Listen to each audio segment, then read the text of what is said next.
Hello scholars, welcome back. Mr. Hinkle here. Today we're diving into the key topic of physical oceanography, sound. So let's analyze the specific properties of sound and then apply them to the ocean. First off, sound is a form of energy that is transmitted through pressure waves. And sound in the atmosphere, sound like you're hearing me, is pressure waves moving through air. Sound in the ocean is pressure waves moving through water. And the various medium gives it unique characteristics. The speed of sound in air, roughly 343 meters per second. The speed of sound in water is about 1,500 meters per second, but it's not constant. It's different because of various ways, and it's affected by temperature, salinity, and pressure. These three factors decide or influence the properties of sound that is then used by various marine life to communicate to each other. For people like you and me who decide to become oceanographers, velocity profiler is really useful for recording sound measurements. And then you can also have a CDT that will record density, temperature, conductivity, and then calculations can then be used to figure out what the sound is. And you can use these to, well, I'm not going to jump too far ahead, but to figure out what are the whales doing? What's happening with the whales? Okay, let's talk about some fun things in the ocean.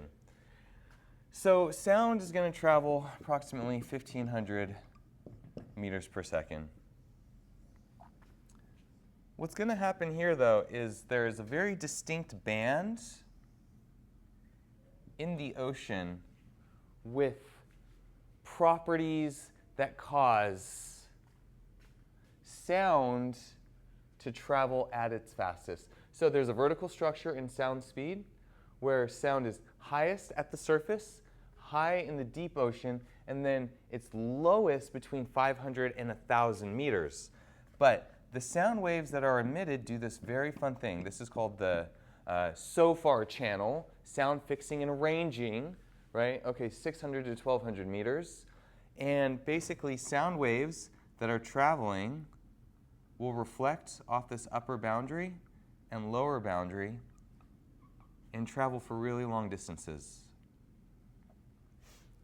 This was discovered when we were mapping the oceans using sonar for World War II. This was discovered, this property of the ocean where waves are trapped between these two layers to minimize sound absorption, balancing the temperature and pressure as ways to communicate long distances and also to listen long distances.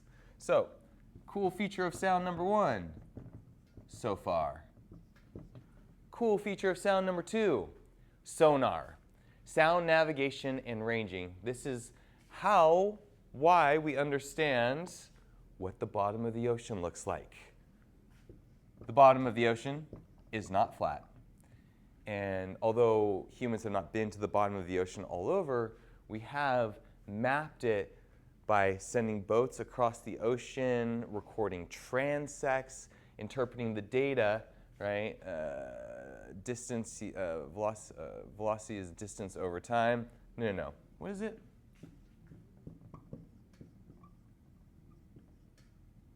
The rate equals the distance over time.